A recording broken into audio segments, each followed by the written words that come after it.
Et voilà, nous nous retrouvons dans le cadre de RestorationTop.net, mais aussi pour tous les amis qui nous suivent sur Facebook Live. Et voilà, nous sommes en train d'aborder le sujet de questions de père et de fils. Et la grâce de Dieu a fait que nous nous retrouvions à Orlando, en Floride, avec un bien-aimé de tous les temps. Je ne sais pas encore dire beaucoup de choses parce qu'effectivement, on va parler un peu de son parcours. Il s'agit de l'apôtre Gabriel Veilly. Bonjour, apôtre. Bonjour, docteur Sonny Mkwenze. Ça a toujours été un plaisir de nous retrouver. Au fait, vous savez, le monde est petit. Hein? Vraiment petit, comme on dit, un village global. Ça, c'est vrai. Ce n'était même pas comme un plan, un programme prévu. Vous vous êtes retrouvés, nous sommes retrouvés autour de circonstances. Voilà. Vous ne saviez pas que vous serez à Orlando, non, vous ne saviez même pas que nous serons à côté de là. Et mais lui savait. Lui savait, effectivement, quand Dieu oriente les choses. Ouais. Et il y a quelques mois, on était ensemble à Johannesburg. Oh, ouais. Je ne sais pas si vous appelez Johannesburg. Comment vous appelez encore la ville là? C'était à Vanderbilt Park. À environ 85 km de Johannesburg. De Johannesburg. En tout cas, Dieu soit loué. Il nous a fait la grâce de nous retrouver. Donc, tu es là comme toujours avec maman Lydia. Donc, mais malheureusement, elle n'est pas ici. Elle est occupée avec maman Astrid pour un programme qu'on est en train de faire. Bon, disons ceci. Nous sommes contents dans le cadre de notre radio et notre programme de RestorationTop.net. Nous sommes en train de parler des questions des pères et des fils. Un peu question de parcours. Qui est Veilly Diaka? Il est juste quelqu'un qui s'est autoproclamé apôtre et là, et puis il vient d'où? Donc c'est un peu ça que nous abordons parce que il s'est fait que c'est utile qu'on connaisse on vient d'où et qu'est-ce qui a fait que nous soyons ce que nous sommes. Donc, c'est un peu ça que je voudrais dire. Je ne sais pas si vous avez déjà beaucoup de gens à saluer parce que je sais que vous avez beaucoup de gens qui vous suivent. Voilà. En tout cas, j'en profite. D'abord, merci à Dr Sonny pour cette occasion qui nous permet de pouvoir parler par ces canaux. Et nous en profitons pour saluer le monde entier, tous ceux-là qui nous suivent, nos amis sur internautes, et nous saluons également tous ceux de nôtres qui sont en République démocratique du Congo, en tout cas notre cher pays que nous aimons bien. Et nous saluons la grande famille de la Borne, nous saluons la famille du sanctuaire héritier des promesses à travers le monde. Et bien, nous saluons nos amis aux États-Unis d'Amérique, au Canada, et tous ceux-là qui veulent devenir amis, vous êtes les bienvenus. Gloire au Seigneur. Oui, vous voyagez de par le monde, en fait, vous êtes basé en Afrique du Sud. Dieu vous a donné la grâce Dieu m'a donné la grâce de voir le travail que vous faites. C'est formidable, c'est merveilleux. Et là, nous avions eu aussi le privilège de vous voir obtenir votre grade de docteur. Il y a quelques jours. Voilà, merci. C'était notre privilège. Et merci d'avoir été là. Vous êtes le seul dont on va assister. Absolument. Vous et votre famille. C'était un plaisir. Franchement, nous avions été honorés de voir ça parce que ça fait partie de notre parcours avec Dieu. Et donc, pour nous, nous encourageons que les serviteurs de Dieu, les enfants de Dieu que nous sommes, on évolue dans la société et dans la connaissance des choses de Dieu. Et en tout cas, c'était un plaisir. Vous nous avez fait beaucoup de plaisir. Merci. Oui, à tous les amis, comme j'ai dit, que nous sommes en train d'aborder ce problème de questions des pères et des fils. Je voudrais d'abord lire un texte de la Bible. Quand on parlait de Jean-Baptiste, la Bible dit dans Luc chapitre 1er qu'il avait une mission. On nous dit qu'il était un enfant qui était désiré, attendu pendant très longtemps, et quand sa mère a conçu, donc en fait quand l'ange a parlé à son père Zacharie, que la mère, donc Élisabeth, va concevoir et enfantera un fils et on lui donnera le nom de Jean, au verset 14 dit, il sera pour toi un sujet de joie et d'allégresse, et plusieurs se réjouiront de sa naissance. Il sera grand devant le Seigneur, il ne boira ni vin ni liqueur enivrante, il sera rempli de l'Esprit Saint dès le sein de sa mère. Il ramènera plusieurs fils d'Israël au Seigneur, leur Dieu, et il marchera devant Dieu avec l'esprit et la puissance d'Élie pour ramener les cœurs des pères vers les enfants et les rebelles à la sagesse des justes, afin de préparer au Seigneur un peuple bien disposé.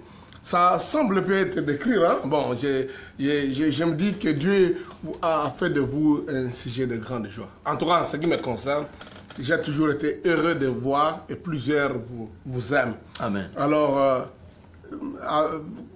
j'ai toujours commencé par cette question, mais est-ce que tout a commencé comme ça? Vous êtes né quelqu'un qui non seulement réjouit les gens, mais quelqu'un qui en fait, vivait avec le Seigneur, ou vous êtes arrivé à un moment donné de faire une expérience qui a fait de vous ce que vous êtes. Donc, c'est un peu par là que nous commençons. Si vous comprenez dans, dans le langage religieux, nous parlons de conversion.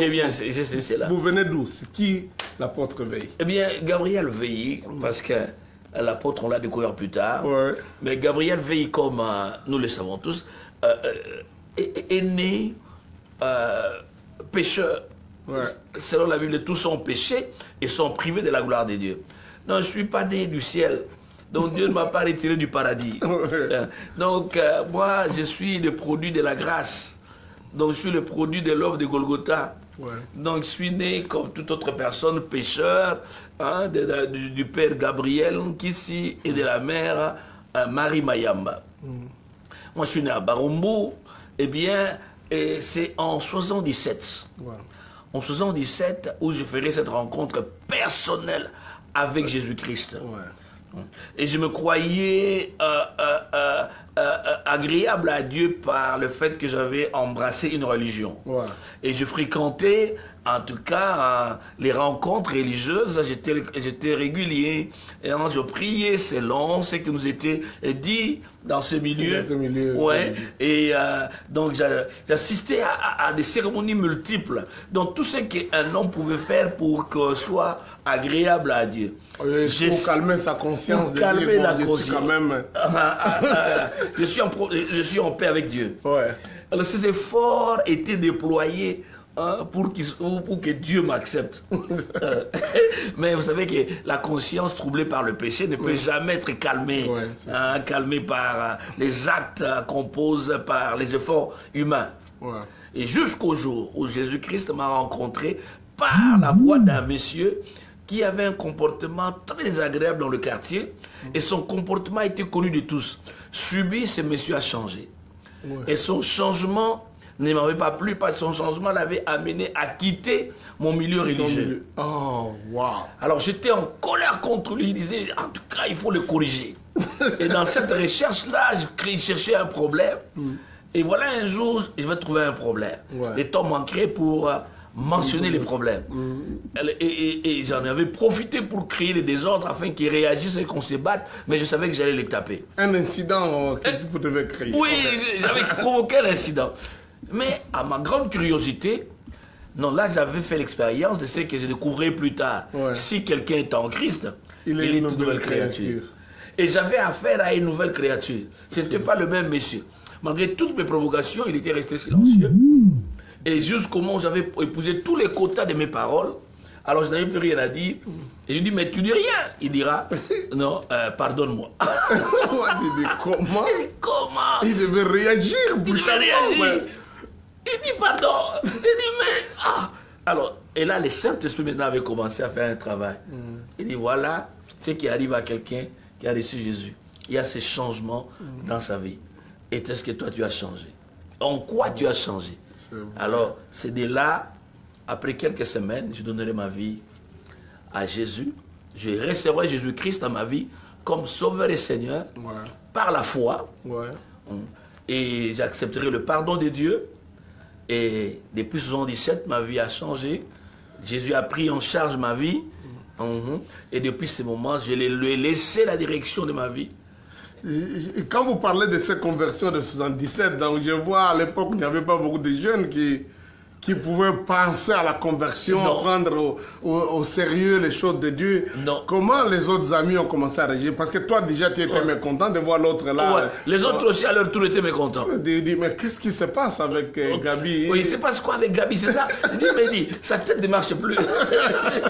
Il est malade ou il est fou? À l'école, tout le monde vous met de côté, hein, vous n'avez pas d'amis, il vous trouve bizarre. Comme le langage à l'époque dit, à sauter. À sauter qui jette. Donc, à sauter qui jette. Alors, il s'est moqué de moi, il dit, et je me souviens une fois, dans la salle de classe, il y avait une projection du film sur la vie. Une femme devait accoucher, on montrait la nudité d'une femme qui accouchait.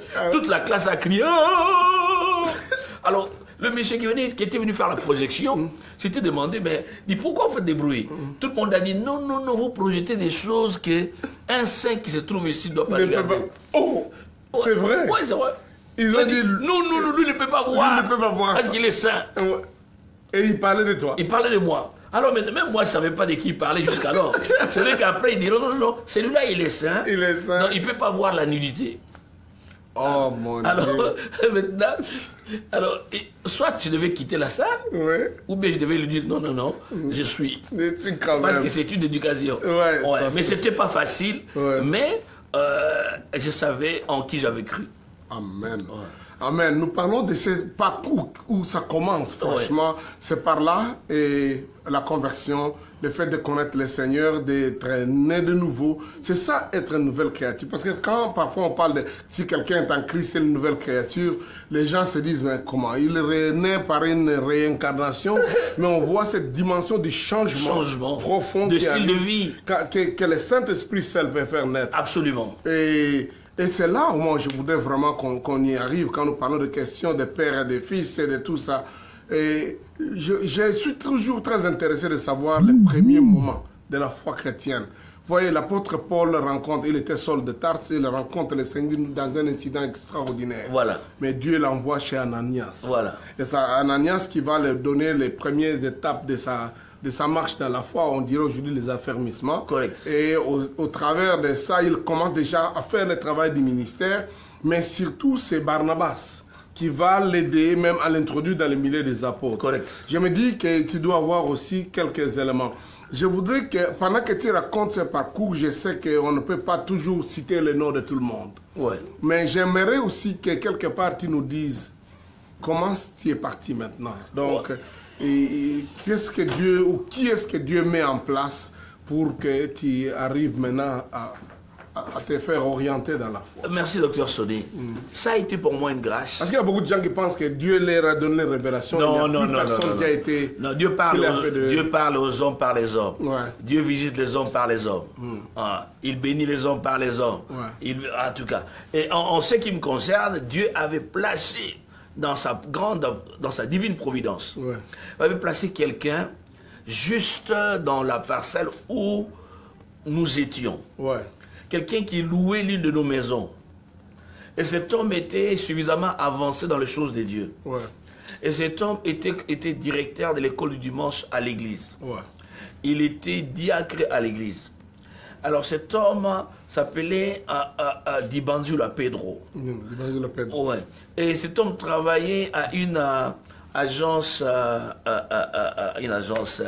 d'airlines, et des missionnaires. Ouais.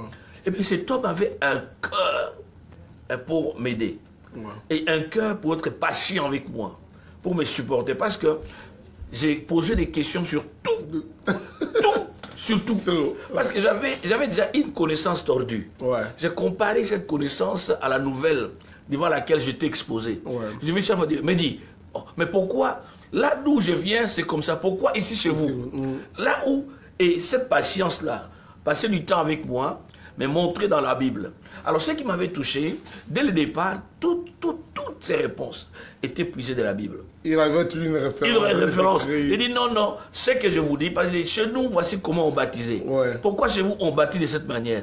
Il dit, voici ce qui est écrit. Il dit, chez nous, on baptise à tel âge. Mais pourquoi chez vous, on baptise à tel autre âge? Il dit, voici ce qui est écrit. Formidable. Alors, et maintenant, le goût de la parole, maintenant la soif est montée en moi de connaître la Bible. De connaître la Bible. Absolument. Comme au travers de la Bible, lui trouvait des réponses, vous vous êtes dit, moi aussi, je dois être capable de générer des... Alors on comprend pourquoi vous êtes très attaché aux Écritures. J'aime les Écritures parce que dès le départ, donc, on m'a appris le goût des Écritures. Et de trouver, creuser, que dans la Bible, il y a des réponses à toutes les questions. Les questions de la vie. Les questions majeures de la vie trouvent leur réponse dans les Écritures. Formidable, que Dieu soit loué et de voir que Dieu a mis ce genre d'Ananias autour de vous. Vous avez dit, travailler, c'est quelqu'un qui travaille dans une compagnie d'aviation et il est enseignant à l'école des dimanches. Et en fait, je sais qu'aujourd'hui, beaucoup de gens ont beaucoup de perceptions à comprendre. Mais quand vous parlez d'école dimanche, qu'est-ce que vous faites allusion? L'école dimanche, ce sont les enseignements qui se donnent aux enfants, avant ou pendant le culte normal de l'Église. En tout cas, c'est formidable. On se rend compte que le monde entier est en train de suivre. Nous avons l'habitude, malheureusement, nous sommes donnés un peu une discipline de ne pas toujours citer les gens qui sont live, mais on est très reconnaissant que vous soyez là parce que on vous voit, on comprend. Permettez que sur des milliers des amis, parce que j'ai vu l'apôtre V, il y a près de 5000 personnes qui sont ses amis sur Facebook. On ne saura pas citer vos noms, mais partagez ça avec les amis. Dites-leur que l'apôtre est en train de parler de son parcours. Peut-être il y en a qui sont même membres des héritiers de promesses qui, pour la première fois, entendent parler de Pedro. Acceptez que je puisse au moins saluer notre ami commun, le docteur Gilbert Kiena. C'est vrai, je peux voir que Dieu vous bénisse. Et vous bénisse, docteur. En gloire au Seigneur. Donc, effectivement, nous sommes en train de voir cette dimension-là, de voir que Dieu utilise des personnes, parfois des gens ordinaires, qui ne sont pas nécessairement avec des grands titres de pasteurs, pour nous conduire dans les chemins. Nous, chacun de nous doit apprendre à connaître la Bible, les Écritures. Je vois qu'à ces époques-là, vous vous convertissez. Nous étions même un peu en train de connaître le Seigneur. Et il y a eu cette soif de connaître les Écritures. Cette soif de rester selon les Écritures. Et il n'y a pas que des gens qui répondent à nos questions, mais nos méditations quotidiennes. Mais non, c'est à partir de là, maintenant, on vous dit, voilà, et Dieu, vous voyez, c'est ce qui est bien avec les Écritures. Donc, quand on vous habitue, Dieu vous équipe avec des solutions avant que les problèmes ne se présentent. Oui, absolument, c'est vrai. Et effectivement, la Bible... Par la méditation. Par la méditation. De la parole de Dieu, la méditation quotidienne. Et c'est cette soif est entrée. Eh bien, là, bon, il faut dire que Dieu a utilisé plusieurs personnes. Mais je crois que la profondeur des Écritures nous est venue pour comprendre comment la méditer avec le mouvement de la Ligue pour la lecture de la Bible. La Ligue pour la lecture de la Bible. Tous les ligueurs se retrouvent et disent, on connaît cette époque-là. Je salue tous les ligueurs. Il y avait les versets de la semaine, les plus beaux versets du jour. Et formidable. Quelle école. C'est une autre école. Quelle école. Une autre école. Ouais, donc, à part l'école de dimanche, mais il y avait l'école, la Ligue pour la lecture de la Bible. Absolument. Je crois que ça vaut la peine que chacun apprenne à avoir une discipline de la lecture de la Bible, de la méditation quotidienne. Mais tout ça, bon, jusque-là, on parle de ces écoles qui sont structurées ou quoi, mais maintenant, vous êtes devenu enfant d'église. Dites-moi un peu votre parcours. L'église, c'était quoi? Comment vous, dans votre marche, quelle est la place de votre pasteur Voilà. Et le pasteur, donc, l'homme que je venais de citer, et mes parents, fréquentaient une même église. Et l'homme par qui je suis venu au Seigneur, dont le témoignage m'a frappé, donc, eux tous, et c'est lui qui m'a encadré, et c'est lui par qui le Seigneur a touché mon cœur. Et mes parents, tous fréquentaient une église. Ils étaient des assemblées de Dieu, de l'église de Kigoma, sous le leadership du patriarche Charles Nkelani. Mon Dieu, quel nom. Moi, je vous dis, quand on veut parler de l'église au Congo, quand on parle de l'église pentecôtiste charismatique des réveils, non. Non, on ne peut pas ne pas citer Nkelani. Non. Que vraiment Dieu le bénisse. Papa, je sais que peut-être vous n'êtes pas en train de voir Facebook. Ou ceux qui suivent, qui sont en contact, qui puissent transmettre nos salutations. Pour nous, c'est un homme précieux. Très précieux. Très précieux. Le temps que j'ai vécu à Kinshasa, je l'ai connu j'ai eu des temps, parfois des interviews comme ça, peut-être même des questions seulement. On va chez le patriarche, j'ai dit, il aime ça, il aime ça. Raconte-nous. Il aime ça, il aime ça, il aime ça. Il aime ça. Là, ouais. il va répondre de tout son cœur. Alléluia. Gloire au Seigneur. Bon, on y reviendra, mais effectivement, il est votre pasteur. Il est mon. Je voudrais que, même si vous parlez de votre parcours, je préfère que tu y parles un peu. Qu'est-ce que signifie Nkelani, cet homme-là, pour toi d'abord, probablement pour l'Église, et je ne suis pas ici en train de raconter l'histoire de Kigoma, mais l'homme qui était votre pasteur. L'homme Nkelani, c'est un vrai père. C'est un vrai père. Donc c'est la première fois dans ma vie de pouvoir être en contact avec un pasteur. Ouais. Un pasteur que je ne connaissais pas à distance, mais connaissais de près. Ouais. Non pas un pasteur non plus que je connaissais de près, mais qui aussi me connaissait de près. L'homme Nkelani, c'est un homme qui a un grand cœur. Ouais. Hein. Très mince très mince de corps, mais grand de cœur. Grand de cœur. Oh mon Dieu. Grand de cœur. Et Dieu l'a utilisé pour parler à mon cœur, pour équiper mes premiers pas de vie chrétienne avec les enseignements bibliques. Avant d'aller à l'école biblique un jour, ouais. Moi j'avais eu presque toute l'école biblique à Kigoma. Voilà. Donc j'avais tous les enseignements, ouais. La justification, la rédemption, l'eschatologie, la sotériologie, tous ces enseignements théologiques. Ouais. Donc j'avais déjà reçu ça à Kigoma. Donc à l'école biblique, ça donnait seulement la dimension classique. Absolument. Des choses structurées, mais un membre d'une église édifié, équipé. Parce qu'il y avait le système à Kigoma avec Papa Nkelani. Pendant les vacances, il organisait ce qu'on appelait, il appelait les cours bibliques des vacances. Les cours bibliques des vacances. Voilà. Je crois que ça vous dit quelque chose. Ces cours bibliques des vacances, donc nous ne perdions pas nos vacances simplement en train de nous amuser, ouais. Mais nous en profitions pour pouvoir nous équiper suffisamment avant que l'école ne revienne. Alors c'est là où donc, tout ce qu'il faisait, il donnait les cours de l'école biblique. Et ensuite, aux membres. Et ensuite, il prenait ceux-là qui avaient déjà été de l'église, ouais. Nos aînés. Ouais. Il leur demandait, toi tu donnes tel cours, toi tu donnes tel autre cours. Mon Dieu. Alors, c'est comme vous parlez de faire des disciples. C'est comme cela que vous aviez été formé. Ouais. Voilà, moi je crois que ça commence à manquer de plus en plus dans l'église. De plus en plus, ça manque.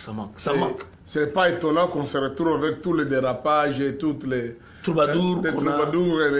Parce qu'effectivement, il n'y a pas cette base. Moi, je crois que c'est un défi pour nous qui sommes en train de diriger les œuvres de pasteurs. Ce qu'il y a, parce qu'on a eu des modèles. C'est pourquoi quand des gens disent que tout ce qui se passe comme le réveil au Congo aujourd'hui, ils sont les gens, je me dis, mais où est-ce que vous mettez Nkelani? Oh mon Dieu. Nous parlons de question de père et de fils. Donc voilà, et l'apôtre VI est en train de donner son parcours, défié par la conduite d'un chrétien. Et ça, c'est encore un grand besoin aujourd'hui. Un grand besoin. Beaucoup de gens, c'est comme si les chrétiens et les non-chrétiens, on les confond. C'est la même chose. Et maintenant, quelqu'un accepte le Seigneur, un encadrement. On a besoin de ce genre d'encadrement. Absolument. Plus simple que quelqu'un peut obtenir dans sa marche chrétienne. Et un pasteur. Un pasteur. Un pasteur, père, qui te connaît, que tu connais. Une église comme famille. Une église comme famille. Où l'enfant se sent, en tout cas, en protection. C'est très important. Ça doit avoir certainement marqué et puis aussi donner une orientation à ta façon de faire le travail. Absolument. Vous voyez, docteur Sonny, à notre époque, nous n'étions pas du genre de ceux-là qui allaient d'une église à une autre. Non. Donc, nous connaissions... Frère libre dans le Seigneur, indépendant. Non. Nous n'avions pas ces habitudes. Tout ce que nous savions, nous allons dans notre église. En dehors de notre église, il y avait certaines organisations para-ecclésiastiques comme la Ligue, qui nous équipaient comme les Campus pour Christ. Il y a des voix, il y a avec les femmes de Kouifi, il y a tous ces mouvements qui étaient utiles au corps du Christ, et qui n'étaient pas nuisibles au corps du Christ, qui n'étaient pas non plus une menace au corps du Christ. Et tout ça, oui, c'est ça. Et même le pasteur se sentait à l'aise de laisser les siens aller là-bas parce que déjà, le leur allait s'équiper et revenir. Ah, absolument, absolument. Et là, c'est quelque chose de très... qui est en train de, en fait, disparaître. Ça disparaît. Aujourd'hui, nous vivons une compétition. Tout le monde veut retirer de l'autre. Il n'y a plus, comme on dit, il n'y a plus d'effort qu'on puisse faire pour aller retirer du monde. Donc, il n'y a que... On fait la pêche de l'aquarium. On prend les membres ici, on les amène, on les transpose. Quelqu'un appelle ça l'évangélisation. Il n'y a plus d'évangélisation. Oh mon Dieu, que Dieu nous épargne de continuer sur cette pente. Moi, je crois que c'est vraiment un grand regret, la conséquence immédiate. Il y a des conflits, il y a des rancœurs, des attitudes, des jalousies, des attitudes qui mènent que les gens deviennent un peu réticents d'aller vers les autres groupes parce que quand quelqu'un est parti, il ne revient plus. Un pion sera bouffé. Ouais. Et puis, moi, j'ai toujours utilisé cette expression. J'ai dit, quand on était dans les villages, moi, toi, tu as grandi à Barumbu, nous autres, on a vécu dans le village. Là, on avait la basse-cour, c'est-à-dire les poules, les coqs. Grandir au village de Barumbu. Alors, dans la basse-cour, quelqu'un, quand vous avez un nouveau coq, il arrive chez vous, on met une petite corde avec un bois, donc pour qu'il s'habitue au cours autour de la maison pour aller au poulailler. Et puis, 2 jours, 3 jours, une semaine après, on commence à les lâcher un peu. Il sait revenir tous les soirs. Et puis, carrément, parce que les coqs mangent partout, quoi. Voilà. Avec les coqs des prochains, des amis, des voisins. Voilà. Mais chaque soir, les coqs reviennent dans sa case, dans son poulailler. Je me dis, comment comprendre que les coqs de ces époques-là, après avoir mangé ensemble avec les autres, comme les groupes de la Ligue, quand le soir arrive, ils rentrent au bercail. Aujourd'hui, c'est un problème. Non, dès qu'il est sorti. Donc, il ne sait plus. Non seulement dès qu'il est sorti, il part ailleurs, mais il devient l'ennemi de la famille qu'il était avant. Qu'il a aidé à grandir. Parce qu'il les trouve qu'ils ne sont pas spirituels ou bien ils ont diablé. Toutes les raisons du monde sont bonnes juste pour se séparer. Donc il n'y a plus... le principe de séparation est biblique. Mais nous provoquons des divisions. C'est terrible. Et c'est là où... Quand vous parlez même de cette notion aujourd'hui qui donne des mots de tête, la notion de père et de fils. Parce que finalement, on ne connaît même plus. Donc, ce coq-là appartient à quel poulailler non. Donc, quand il apparaît, il engendre des enfants. Comme j'ai pu dire serpent. Comme vous parlez même de ces coqs-là, au cas où il allait dans un autre poulailler, les propriétés de ces poulaillers-là prendra les coqs, le ramènera et dire toi tu es des... Oh mon Dieu. Donc on commence à dire comme la Bible et Paul disait, la nature elle-même ne vous apprend pas. Voilà. Donc moi je crois qu'il y a des choses aussi naturelles qui devaient nous enseigner que nous, les gens aujourd'hui prétendant d'être très spirituels, et on oublie cette réalité, la notion d'appartenance. Ça existe bien. Il y a des gros problèmes. Moi, par exemple, maintenant, dans l'état actuel du ministère, nous faisons un travail itinérant. Itinérant, c'est-à-dire nous allons dans beaucoup d'endroits, couvrant, supervisant, mais aussi faisant des campagnes d'évangélisation, tout ça. Et parfois, quand vous revenez dans une église qui vous avait accueilli avant, c'est toute une nouvelle église que tu rencontres. Tout le monde qui était là avant... ils ont disparu, hein? Donc le pasteur doit toujours recommencer à zéro et c'est parfois très dur de retrouver cette situation. Mais donc vous avez eu une base, une église. Vous avez aimé l'église, aimé votre pasteur et il a compris et vous avez compris qu'il y avait un appel. Comment ça se passe maintenant? Parce que l'éveil que le monde connaît, c'est l'éveil, la borne. Ça, c'est très important. En fait, quand j'ai évolué à Kigoma, j'étais moniteur de l'école du dimanche. J'étais un chanteur dans la chorale et conducteur de chorale. Non seulement chanteur et conducteur de chorale, j'étais... Non, je ne savais pas que tu avais commencé déjà à chanter depuis longtemps. Ok, allons-y, ça c'est autre chose. Bon, oui. Vous étiez actif. Très actif. J'étais à la jeunesse. À la jeunesse. Hein, et j'étais à la jeunesse et nous travaillions à l'équipe de l'évangélisation. Ouais. Hein, et voilà, le désir de parler en français va monter en moi. Ouais. Alors c'est juste là, nous sommes en 84. Ouais. C'est en 84 que j'apprendrai que non, il y a une église qui est née. Ouais. Cette église est pentecôtiste et dans cette église, on parle français. Et le pasteur de cette église, c'est les missionnaires de notre communauté. Le pasteur Jacques-André Vernon. Ça devient intéressant. Ça devient intéressant. Ouais, il dit, je connais le monsieur, hein, il est toujours de notre église, donc je ne vais pas changer de doctrine, donc c'est facile à y aller. Mais j'ai une relation avec mon père ici, et on n'a pas de problème. Maintenant je dois parler, je dois aller là-bas. Pourquoi je suis jeune? J'aimerais évoluer dans un milieu où on parle français. Ouais. Alors, et là, j'ai négocié mon départ. J'ai négocié un départ paisible. C'est ça que j'ai besoin de connaître, effectivement. Ça, je crois qu'il n'y a pas que moi. Le monde a besoin de connaître cet aspect-là. Papa Kelani, gloire au Dieu, avec son bon lingala formidable, prêchant, vous donnant des cours bibliques, même des vacances. Mais il n'est pas dans la calibre de vous donner tous les éléments en français. Non. Peut-être quelques mots, mais... Maintenant, tu veux évoluer là où tout se passe en français. Jacques Vernon est là. Et comment ça se passe entre les départs là donc, pour moi, ça, c'est important. C'est tout à l'heure, on parlait de poulailler. C'est une transition, donc un virage qu'il faut prendre avec sagesse. Parce que, donc, si vous prenez le virage de manière brutale, vous pourrez connaître un dérapage. C'est ça. Et connaissant la sensibilité de mon père, avec qui on n'avait pas de problème. Alors il disait, mais non, il m'aime, on n'a pas de problème, je vais partir, il va souffrir. Je crois qu'au nom de l'amour, ne pas sentir la douleur du père, c'est un danger. Parce que quand le père souffre, il devient aigri, il perd même involontairement, un peu prononcer des choses ou dire des choses qui peuvent être une malédiction pour vous. Qui peut s'attacher à votre vie. Alors je ne voulais pas tomber dans ces pièges. Déjà à cette époque-là, tu réfléchissais comme ça. Déjà à cette époque-là. Moi, je ne voulais pas tomber dans ces pièges. Vous êtes en train d'entendre cette histoire-là. C'est très important. Je ne voulais pas tomber dans ces pièges ou entrer en guerre avec un père. Un père doit être honoré. Absolument. On obéit au père, on honore le père, on respecte le père, on négocie avec le père, on ne veut pas l'humilier. Alors, il fallait le voir, mais pour le voir, il fallait le temps. Alors, je m'étais mis en prière. Nous étions à 2. Nous prions et nous jeûnions. Nous étions à 3.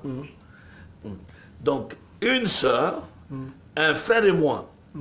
Alors, nous avons dit, notre père, on ne lui a rien fait. Et il ne nous a rien fait. Il va souffrir, non seulement de perdre des enfants, mais quel enfant? Très actif. Très actif. Mais nous avons aussi devant nous un avenir. On aimerait être dans le monde francophone. Alors, on a prié, on a jeûné. Et les derniers jours, après un jeûne de 3 jours, je m'en souviendrai, nous avons clôturé le jeûne avec une veillée. Et le matin, juste avec cette fraîcheur de la présence de Dieu. Donc, de la réunion de notre veille de prière, tout droit à l'église, pour rencontrer Papa Charles Nkelani. Pour lui dire, papa, voici ce que nous pensons. Donc son cœur avait été travaillé dans la prière. Écoutez-moi, ça c'est très important. Parce qu'aujourd'hui, on a beaucoup de problèmes. Vous avez quelque chose, vous voulez présenter à votre père, vous dites, le Seigneur a dit. Toi, tu dis, voilà ce que nous pensons. Je voudrais que tu compares, qu'il nous donne un peu la précision sur ça. Parce que il me semble que quand tu viens me voir pour dire, le Seigneur m'a dit que je dois aller à la bonne. Quel conseil j'ai encore à te donner? C'est pour dire que le père, tu n'as rien à dire. Tu n'as rien à dire. Tu dois, donc tu as haut le main. Haut le main. Laissez-nous partir. Mais quand tu dis, voici ce que nous pensons. Je donne la possibilité, la porte est ouverte. Il y a une fenêtre. On a compris cet aspect-là, parce que ici nous parlons de la dimension prophétique des choses. Donc je dis, l'Éternel m'a dit quelque chose. Alors quand tu dis ça à un père spirituel, c'est un manque de respect. C'est un manque de respect. C'est un manque même d'égard vis-à-vis de ces pères-là. C'est comme si Dieu ne lui a pas parlé, il est sourd, il n'entend rien. Il n'entend rien, et puis bon... Non. J'ai un prié. Il y a des petites choses qui m'intéressent quand même à parler de ça. Je voudrais encore revenir sur deux choses. Une autre chose. Vous êtes 3, et il y a une sœur, vous avez veillé. Entre nous, je voudrais un peu avoir une idée comment était cette communion-là que vous aviez, des frères, des sœurs. Correct. Et cette sœur-là, quand je parle de cette sœur-là n'était pas, elle était plus âgée que nous les deux frères. C'était une maman. Alors nous étions, même la veille a eu lieu chez elle. Chez elle. Donc dans sa famille, ce n'était pas dans un coin isolé. Très important. Apôtre, il est temps que les gens comprennent. Nous parlons du parcours qui est très important. Aujourd'hui, il y a beaucoup de dérapages. Je vais dire, bon, l'apôtre Veillé était même parti faire une veillée avec une sœur avant de venir voir les patriarches. Voilà, bon, alors vous le voyez, vous le dites, voici ce que nous pensons. Vous n'avez pas dit ainsi, dit l'Éternel. Non. Alors quand nous sommes présentés, voici quand on se présente, l'erreur qu'on commet, on vient en équipe. Alors là, c'est la première erreur. L'erreur, on venait en équipe, c'est personnel ou c'est un problème d'équipe? Alors maintenant, le patriarche démontre son mécontentement. Il dit, je ne vous écoute pas. Oh mon Dieu! Je ne vous écoute pas. Et ensuite, mais le cœur disant, oh, je veux pas qu'il murmure contre moi. C'est mon père, il restera mon père. Je suis revenu seul. Je ne sais pas quant aux autres. Moi, j'étais rentré seul, expliqué à mon papa, il dit, non papa, en tout cas, vous m'avez donné ça. Vous m'avez donné, serré dans mon cœur, la crainte de Dieu. Vous avez serré dans mon cœur la passion de servir Dieu. Et le souci de grandir dans le Seigneur. Ainsi de suite. Il dit, mais la seule chose, j'aimerais être capable de transmettre ce message en français. Et c'est le cadre là, j'ai besoin de ces cadres-là. Alors, c'est là où on va prier. Et on s'est séparés en prière. Donc, ce n'était pas une connivence d'un groupe de gens qui veulent se retirer maintenant. Et là, il a aimé le fait qu'il aborde individuellement. Et je crois que ça aide aussi parce que... Ça a un sens. Ça a un sens très, très, très important. Ce n'est pas des gens qui veulent aller se réunir et commencer une histoire en catimini, en bloc. Mais c'est un engagement personnel. On sait, et la motivation est celle-ci. Et vous avez prié. Vous avez prié. On a prié. Là, c'est l'autre point. Parce que nous parlons d'ici, aller à un endroit où vous allez grandir dans la foi. Et vous avez besoin que votre Père prie pour vous. Je ne sais pas si vous comprenez ce qui est important. Parce qu'il y a des fois maintenant, il y a des gens qui disparaissent carrément. Donc, c'est la raison pour laquelle j'échoue. Vous comprenez? C'est là où... Les pasteurs, comment te dire, mais... Il y avait un frère qui avait l'habitude, mais depuis quelque temps, on ne le voit pas. Donc, il a été enlevé. Donc, enlèvement, vous appartenez à une famille. Transfiguré. Vous comprenez? Je crois que ce qui est en nous, on peut le lire par ce que nous faisons à l'extérieur. Je crois que devant les situations sensibles, c'est là où on peut savoir ce qu'il y a dedans. Il faut que la personne passe par des moments agités, secoués, pour savoir ce qui pourra sortir de la personne. Vous comprenez? C'est pendant ce temps-là. Bon, disons entre nous, je vais toujours vous arrêter, mon ami. Papa Kelani dit, je ne vous reçois pas. Vous n'avez pas cru que notre Père nous a rejetés, on doit se révolter maintenant, on doit partir. En fait, c'était ça la compréhension, la première compréhension. En tout cas, il est fâché contre nous. Il dit, ah non, fini. Il n'a pas la sensibilité spirituelle, il ne comprend pas, il veut nous prendre comme des esclaves. Non, la douleur, non. La douleur était, non, il a mal. Mais la question, pourquoi il n'a pas reçu? Alors, ce n'est qu'après. Parce qu'il n'avait pas dit que vous êtes venu en équipe. Et là, c'est m'a dit, non, je ne veux pas parler. Partez. Vous comprenez? Et il était ferme. Mais la colère d'un père reste un père. Alors, qu'est-ce qu'on fait? On doit les calmer, on doit l'apaiser. Et je suis revenu seul, j'ai compris, non. En priant, Dieu me met à cœur, il faut rentrer seul. Je suis rentré seul, je suis allé seul. J'ai dit aux autres, je crois qu'il est important que chacun y aille seul. Quand je suis allé seul, et ça a marché, et chacun de nous est allé seul, ça a marché. Donc il a prié pour toi. Et il disait quoi? Seigneur, bon, ceux ici sont en train de partir, ils ne m'aiment pas, mon lingala, ils ne veulent pas. qu'il s'en aille. Non, il prie. C'est un homme très sincère. Hein. Il prie avec sincérité en disant, Seigneur, tu sais combien j'aime ces fils. Ouais. Combien je n'aurais pas aimé le voir sortir de l'église. Ouais. J'aurais aimé le garder. Ouais. Hein. Mais les circonstances font qu'il puisse se retrouver là et compte aller. Sois avec lui. Vous comprenez, je sais que ça prend le temps. Nous parlons du parcours, beaucoup Absolument. de choses que les gens peuvent apprendre sur nous. Mais parfois, c'est des choses qu'on ne prêche pas. Quoi. Vous ne prêchez pas tout le détail. Mais quand vous dites aux gens qu'il faut marcher, obéissez à votre pasteur, tout ça, les gens pensent que tu veux seulement que les gens se soumettent à toi. Vous. Mais en réalité, c'est les parcours par lesquels tu vois la bénédiction qui est attachée à Absolument. ça, la joie. Ce qui fait que quand vous partez comme ça, vous pouvez revenir de temps en temps. D'ailleurs, Là, vous avez touché le point. Ouais. Et c'est là où on peut savoir comment on a quitté. Ouais. Hein? Vous comprenez? La façon dont on a quitté détermine maintenant la relation après. Ouais. Voilà. Et c'est là, donc chaque fois, maintenant quand il y avait une activité à Kigoma, pour démontrer mon attachement à mon père, donc je venais assister à l'activité. En assistant à l'activité, je m'asseyais au banc. Comme tout le monde. Comme tout le monde. Mais lui, pour me démontrer aussi son attachement, hein, il me citait au micro. Il dit, je suis content que mon fils veille est là dans la salle. Vous comprenez? Et quelquefois, à plusieurs reprises, il m'a même appelé, il a dit, j'aimerais que vous le déplaciez de là où il est, amenez-le devant. Une fois, il prêchait même en pleine prédication, il a interrompu la prédication, il a changé d'interprète. Il a dit, toi tu es allé apprendre le français. Toi interprète. Tu viens m'interpréter maintenant. Il enlève l'interprète. Il dit, non, toi viens interprète. Oh mon Dieu. Vous comprenez? Donc, ça, en quelque sorte, ça a contribué à ce travail-là qui est en train de se faire à Kigoma. Voilà. Le fait que vous soyez parti ailleurs, que vous revenez avec une fraîcheur, une joie, une fierté du Père, de vous avoir laissé toute la bénédiction. Ça, c'est très important parce que vous avez fait allusion donc, la façon dont vous partez va déterminer vos relations futures.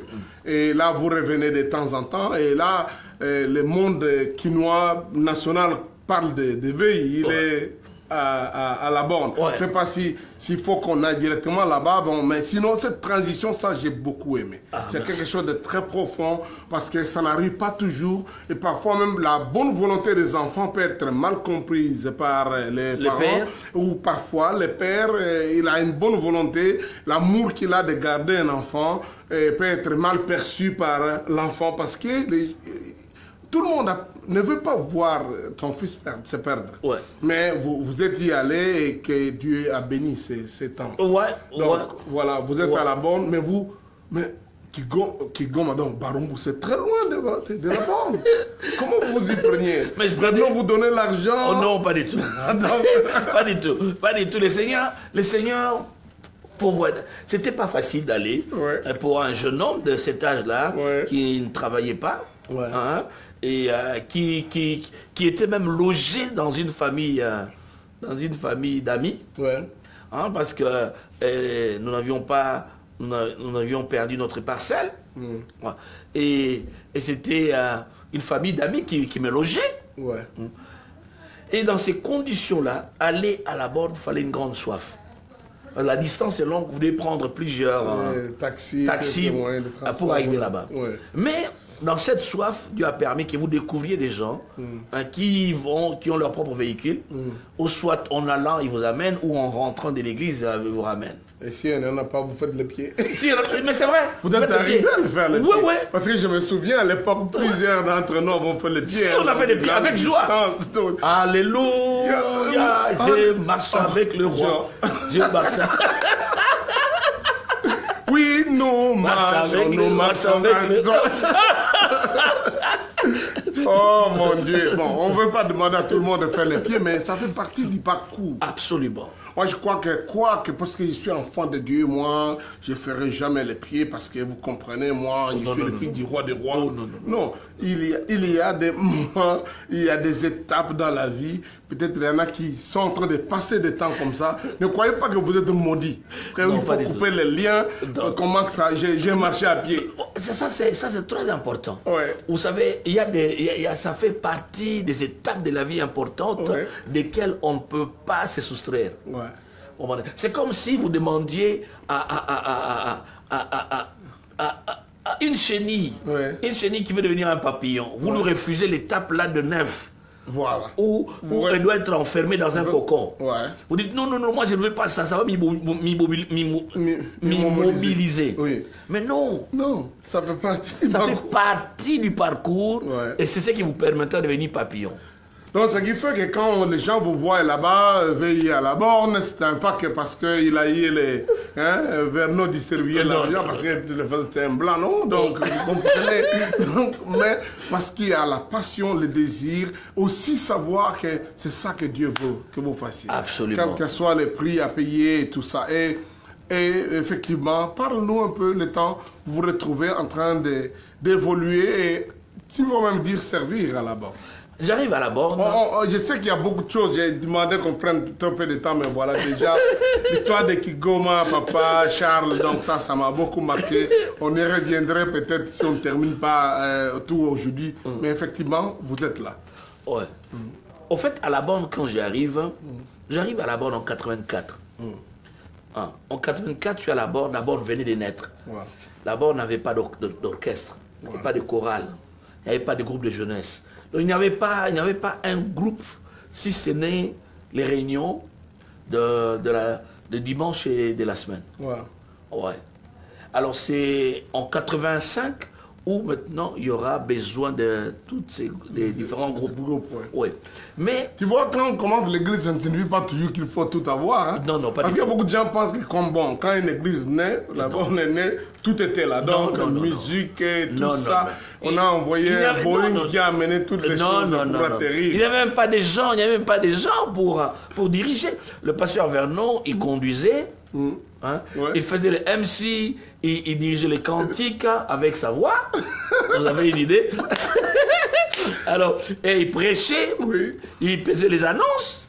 Il paraît que ça c'était le vieux temps. Est-ce que vous croyez que ça doit toujours être comme ça ou bien... Non, parce que ça c'est un vrai problème aujourd'hui.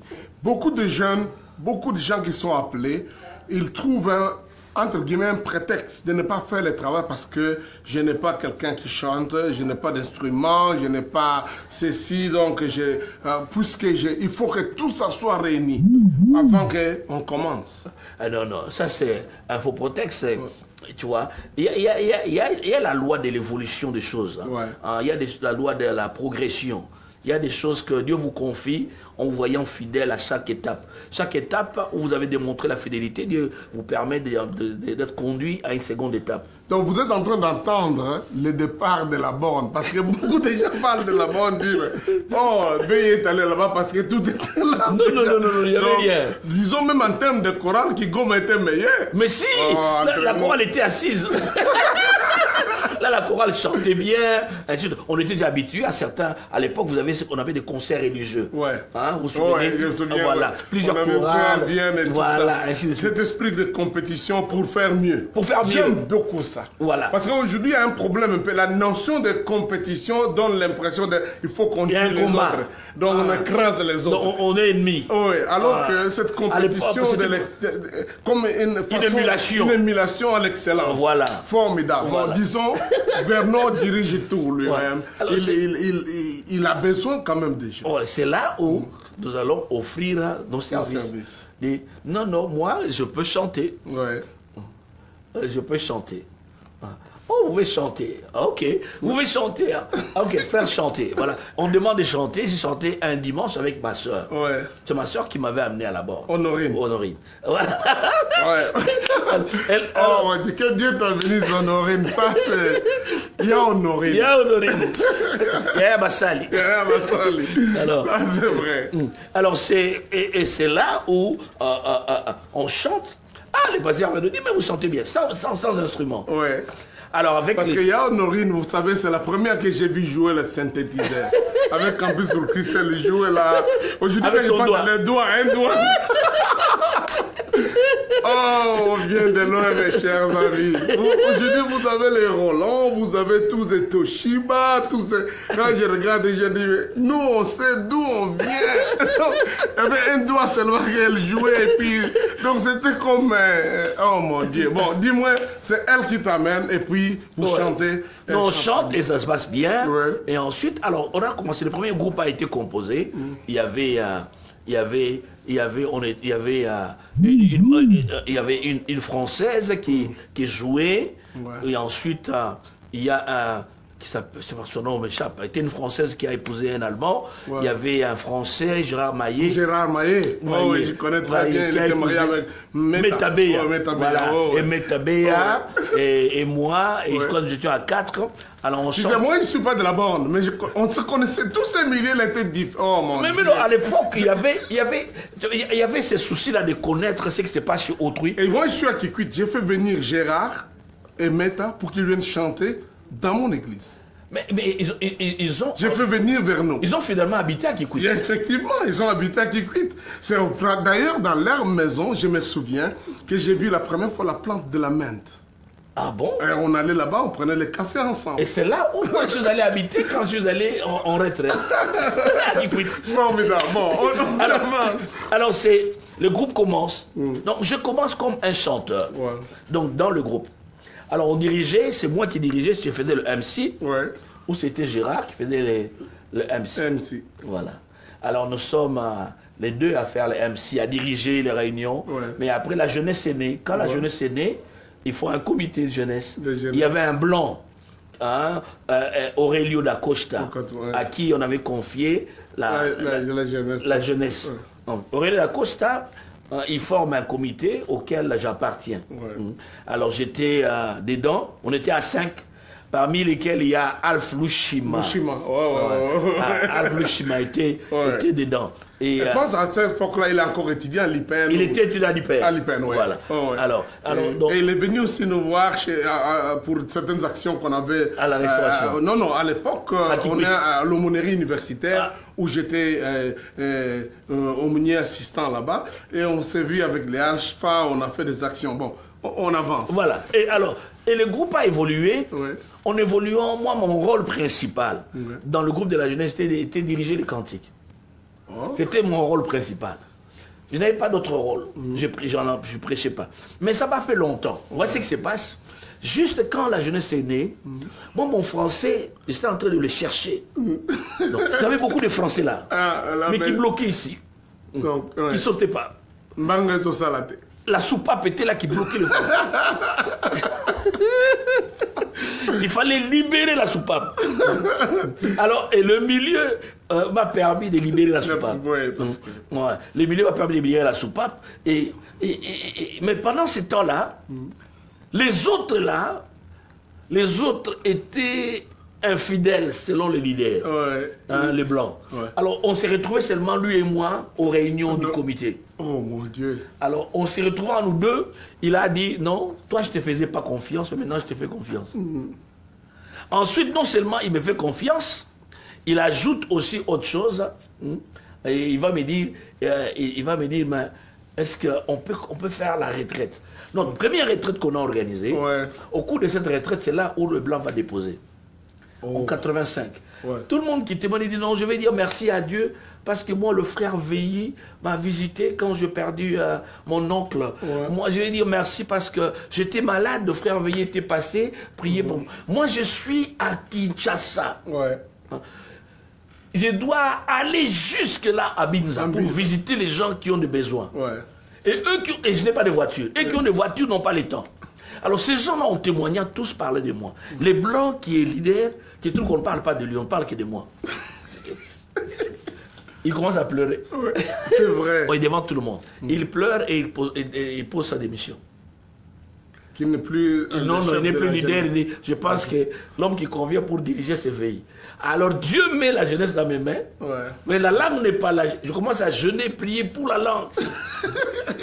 Mon Dieu. Donc moi, je n'ai jamais fait des efforts pour prendre la direction de ces groupes. On me l'a donné. Alors quand on me l'a donné, j'ai pris les choses en main. Tu vois, parfois quand les rumeurs vont dire « Veuillez créer un groupe de jeunes qui était tellement chaud que ça a donné on parlait même pas de réveil, mais comme des révoltes, des rébellions. Alors qu'en réalité... Non, c'est faux. Hein? Là, ce sont des... Vous savez, ce sont les ennemis de l'évangile qui sont parmi nous. Vous comprenez, hein? Et qui sont parmi nous, qui pensent... Non, non. Donc, nous avons ces soucis-là. Nous savons d'où le Seigneur nous a tirés. Et nous savons où nous devons amener les gens. À la connaissance du Seigneur. Hein? Et nous aimons l'autorité. Nous respectons l'autorité. Le pasteur Vernon était... aimer de nous, respecter de nous. Ouais. Et jamais on a amené des gens à se révolter envers nous. Mais seulement, on ne peut pas amener tout le monde à jeûner et prier en privé. Ouais. On va amener un groupe. Si je vais jeûner, je vais apprendre tous ces groupes de jeunesse. Qui doivent aller avec vous à jeûner et prier. Non, non. Et là, le groupe de la jeunesse de la borne, c'est une explosion. Il y a une effusion du feu de Dieu. La jeunesse est enflammée pour l'évangélisation, pour le travail. Parce que je sais que notre temps, on n'aura pas tous les détails, mais je dois dire que, en ce qui nous concerne, en condensant votre petite histoire, ça c'était le tournant. Ouais. C'est là où... donc c'est comme si vous sortiez d'une saison et vous entriez dans une nouvelle. Franchement. Ouais. C'est là où donc l'inconnu est devenu connu. Jeunes gens, vous entendez, parce que ce temps que nous passons, je parle de question de père et de fils, c'est aussi pour que vous compreniez qu'il y a dans les parcours cette dimension-là. Des temps de servir, d'être disponible, de faire ce qu'il faut jusqu'à ce que, en quelque sorte, on vous propulse, on vous amène à devenir, à assumer les responsabilités que vous deviez faire maintenant, pas parce que vous avez fait la guerre, vous avez fait des coups bas pour accéder à ça. C'est le parcours de l'apôtre Gabriel Veilly, que nous avons, en fait, nous sommes en train de tenter de décortiquer les temps, oh mon Dieu. Mais il vient de nous montrer quelque chose et je crois que c'est utile pour beaucoup de jeunes. Ça, c'est mon point de vue. Jeunes gens, nous croyons en vous. Et Dieu croit en vous. Dieu attend beaucoup qu'on puisse accomplir. Mais le temps que vous puissiez vous laisser équiper et vous laisser propulser. Absolument. Le temps pour vous aussi de prendre au sérieux ce que vous êtes en train de faire, absolument l'élévation viendra. Au temps de Dieu. Au temps de Dieu. Et cela est très très important. En tout cas, je ne sais pas s'il faudra, comment il faut faire, parce que ici, il y a tellement beaucoup d'autres choses. Mais disons ceci. Bon, vous dirigez la jeunesse et après on vous connaît non seulement comme celui qui dirige la jeunesse, pasteur à la borne. Vous avez, il y a le problème de l'école biblique. Vous pouvez brosser pour nous un peu plus rapidement des choses comme ça, on tente de... La direction de cette jeunesse qui était petite a vite grandi. Ouais. A grandi jusqu'à devenir très influente. Ouais. A influencé non seulement le quartier, hein, et a influencé ses parents, et a influencé... la ville. Parce que ici, la borne dirige enfin des gens qui viennent là-bas, c'est des cadres. Ouais. Et nous sommes en bise, hein, c'est pas n'importe où. Donc, ces jeunes gens-là, ils viennent parfois des familles. Ouais. Hein, des familles, comme on dit. Ouais. Donc, ce qui veut dire que... Avec référence. Avec référence. Et vous êtes là, vous les aidez à grandir, à devenir ce qu'ils soient. Donc, ça devait être capable de marquer la ville et marquer le pays. Ouais. Aujourd'hui, ces jeunes, vous pouvez les retrouver partout dans le monde. Hein. Partout dans le monde, partout où vous passez. Quand ils parlent, je dis Papa Veille. Papa Veille. Ouais. Mais quand les gens vous disent Papa Veille, à l'époque, vous étiez très jeune.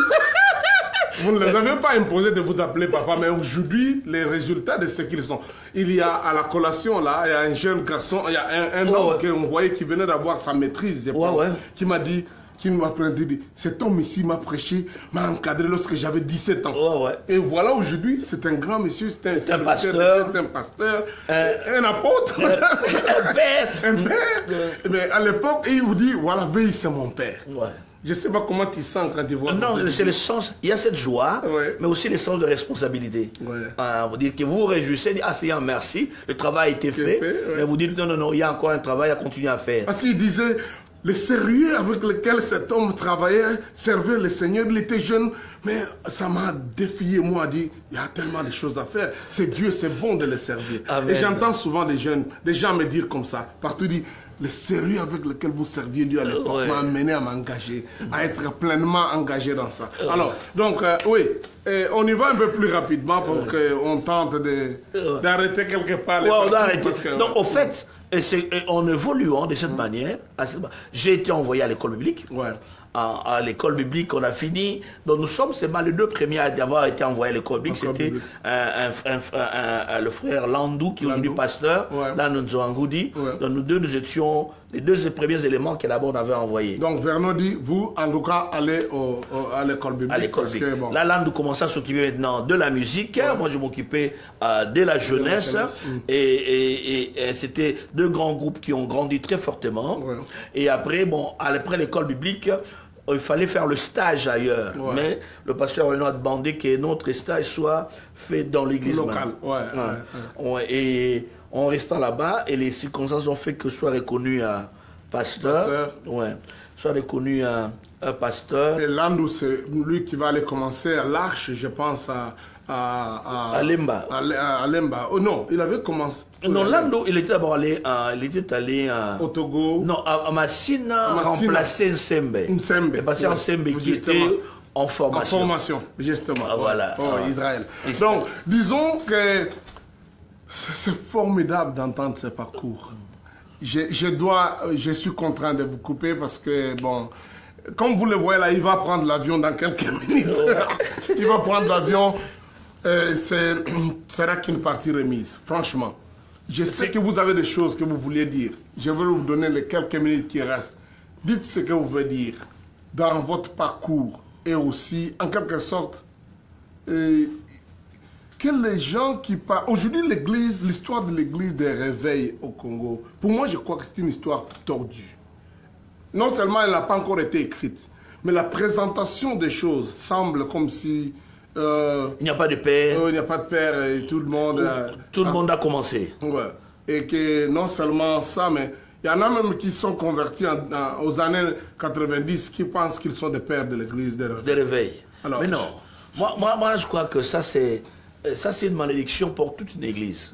La Bible dit, enfants, obéissez à vos parents, à votre père et honorez-le. En tout cas, ce commandement, c'est le seul, la Bible dit, qui se fait accompagner d'une promesse. C'est une double promesse. Il y a la longévité afin que vous viviez longtemps et que vous soyez heureux. Donc, c'est une promesse de bonheur et de longévité. Et même dans le cadre spirituel, partout où les enfants spirituels honorent leur père spirituel, dans le ministère, dans leur vie ecclésiastique, ces enfants vivent longtemps et vivent heureux. Aujourd'hui, il me semble qu'il y a des enfants, parce qu'ils ont grandi trop, ils ne reconnaissent pas leur père, mais qu'ils insistent que les gens les reconnaissent comme père. Mais non, vous avez semé une semence. Et cette semence que vous avez plantée, vous devez la récolter un jour, vous aurez une moisson. Vous allez récolter des rebelles. Parce que j'entends, oui, vous allez récolter, parce que j'entends beaucoup de gens comme ça. Oh bon, comme maintenant c'est daddy, quoi, le nom. Donc je suis père, je suis ceci, cela. Tu vas partout, ce sont mes enfants spirituels. Et quand vous leur posez la question, vous, qui est votre père? Donc c'est comme si la révélation tombe et dit non, non. C'est-à-dire que moi, vous comprenez, quand son père ne connaissait pas parler français, donc il ne peut pas parler de lui. Donc c'est un peu des choses comme ça que je voudrais que vous... Tout en, je sais qu'on ne sait pas parler de tout votre parcours, il y a beaucoup de choses, vous avez été pasteur, vous êtes en Afrique du Sud, vous commencez à l'église, mais je voudrais que vous donniez un peu à l'église ou au corps du Christ cette notion de la compréhension de la place du père, des fils, et quels sont les avantages, les bénédictions, et pourquoi on a quand même peut-être beaucoup d'enfants maudits qui, entre guillemets, des rebelles, quoi. La Bible dit, comme je viens de le citer, à Dr Sony, dans Éphésiens chapitre 6, au verset 1er jusqu'au verset 3, la Bible dit, enfants, obéissez à votre père, ou à vos pères, selon le Seigneur. Et ensuite, il dit, et honorez-le. Il y a une double dimension. Il y a la dimension d'obéissance, il y a la dimension d'honneur. Dans Malachie, Dieu dit, si je suis un père, où est l'honneur qui m'est dû? Donc, un père, on le lui démontre. On ne dit pas seulement au père, tu es père, mais on le démontre par l'honneur qu'on attache à son nom. Jésus dit dans Matthieu 6, lorsque vous priez, dites ceci. Notre Père qui es aux cieux, que ton nom soit sanctifié. Donc, un Père, l'une des choses qu'on fait par rapport au Père, on sanctifie son nom. Donc, un Père, son nom, quand un Père, on le reconnaît, non seulement on le reconnaît, mais aussi on met son nom à part. On ne le met pas au milieu des bêtises et des saletés. Ouais. Donc on ne place pas le nom du Père dans le milieu des commérages, des calomnies. Et c'est là qui cause aujourd'hui, nous avons ignorer un Père, ce n'est pas l'honorer. Ça n'attire pas des bénédictions. Donc le ministère peut être fort, peut être bien, peut être grand, mais le ministère ne durera pas, n'aura pas de longévité. Et le ministère peut être long, mais ne pas être béni. Vous comprenez? Pourquoi? Parce qu'il y a une dimension qui fait défaut. Soit on n'a pas obéi, soit on n'a pas honoré. Et alors, on n'honore pas seulement quand on dit on n'honore pas. Honorer quelqu'un ne se fait pas seulement avec des mots. Quand on honore quelqu'un, donc on place la personne, on le traite selon sa juste valeur, selon son rang. Jésus n'a-t-il pas dit que quiconque reçoit un prophète en qualité de prophète recevra la récompense des prophètes? Donc on ne peut pas bénéficier de l'onction prophétique si on ne reconnaît pas le prophète. Non plus, on ne peut pas bénéficier de l'onction apostolique si on ne reconnaît pas l'apôtre. On ne peut pas bénéficier de l'onction du Père si on ne reconnaît pas le Père. Mais le comble est que la Bible dit dans Proverbes, la Bible dit que c'est lui qui maudit son Père. C'est lui qui maudit son Père. Un père, on le maudit de plusieurs manières. On maudit un père en l'ignorant. On maudit un père en le désobéissant. On maudit un père en le déshonorant. Alors, quand on ne prenait même pas soin de lui. C'est ça, mon dirait. Alors, quand vous maudissez un père, la Bible dit, c'est lui qui maudit un père. Sa lampe s'éteindra au milieu de la nuit. Donc, au moment où il a besoin de lumière, c'est à ce moment-là où la lumière ne sera pas là. C'est ce qui est grave. Donc, la chose dont tu as le plus besoin te manquera au moment où tu en as le plus besoin.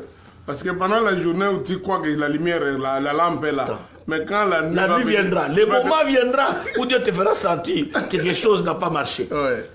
Ça, vous avez vraiment, vous avez dit des choses, honorer le Père, ça m'a beaucoup marqué. Vous dites, donc les gens déshonorent le Père en l'ignorant, donc en le négligeant, en le désobéissant. Donc, quand vous ne prenez pas soin de votre Père, de votre Père, ça c'est très important. C'est là où on se rend compte que... moi je parle toujours de la dimension parfois des gens qui doivent donner leur dîme, qui doivent venir au secours d'un Père, qui doivent... Donc il y a cette dimension-là, les gens racontent à gauche, là c'est mon Père. Non. Mais après, donc en fait, je sais pas si vous comprenez. Très bien. Il n'y a rien qui est fait de consistant, d'éloquent pour montrer cette dimension-là. Et lorsque seulement la lumière s'éteint, qu'on commence à dire où est-ce que je dois partir et la conséquence, comme on dit, Mboka banana banana. Donc aujourd'hui, on a beaucoup de problèmes de gens. Et je ne dis pas que tous les serviteurs de Dieu doivent être parfaits, mais je crois qu'il y a des fautes ou des péchés dans lesquels certains serviteurs de Dieu étaient tombés. Ils pouvaient sortir s'ils avaient des pères.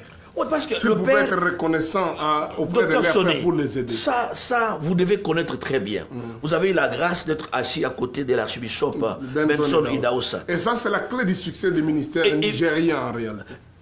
Cette dimension de compréhension. Et je le dis, c'est là où nos confrères nigérians ont réussi par rapport à nous autres. Le respect, la reconnaissance de Père, le respect de Père, l'honneur dû au Père.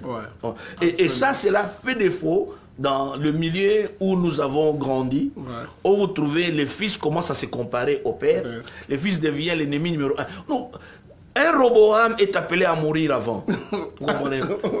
Si vous jouez le rôle de Roboam, vous voulez prendre la place du père David. Et votre doigt est votre orteil est plus puissant que le doigt de votre père. Vous allez mourir avant. C'est ça.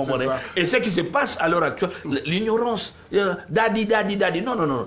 Il ne faut pas me dadiniser sans que vous puissiez m'honorer. Vous comprenez? Un daddy doit être reconnu. Aujourd'hui, les gens ont les daddies selon les saisons. Cette saison, c'est tel daddy. Cette autre saison, c'est tel daddy. On dadinise tout le monde, vous comprenez? Même celui qui ne le connaît pas. Non. Mon père spirituel, c'est T.D. Jakes. Il n'a jamais été en contact avec lui. Jamais. Il ne connaît pas, il dit... T.D. Jakes, c'est mon mentor. Il t'a mentorisé quand? Je m'excuse du terme. Vous comprenez? Mais tout simplement parce qu'on veut s'attacher à un titre ronflant, à un gros nom, vous comprenez? À un courant. À un courant. La réalité, c'est celle-là. Il n'y a pas cette dimension d'être disciple de quelqu'un qui a eu le temps d'être en fait encadré, grandir, vivre la réalité, de telle sorte que les choses qu'il veut avoir des explications, il doit aller chercher un livre pour lire. Et c'est pas toujours réel. Non. C'est pas toujours réel. Moi, je crois que la façon de faire de Dieu, c'est d'utiliser... Être assis au pied d'un père. Je crois, ceci... Non, ça c'était formidable. Je dois dire, vous devez revenir. Je dois revenir. On doit trouver où ça sera à suivre. Comme c'est du live, nous pouvons trouver les occasions parce qu'on doit courir vers l'aéroport. Mais je suis très reconnaissant. Tous les amis de Restoration Top d'Entente, sachez, la série continue. Ça, c'était le parcours de l'apôtre Gabriel Veidiaka. Et c'était un plaisir de vous voir. Un grand plaisir, mon ami. En Floride. Et que Dieu vous bénisse. On va certainement se voir encore. Que Dieu vous bénisse. Que Dieu vous bénisse. Alléluia. Gloire à Dieu. Amen. Amen. Amen.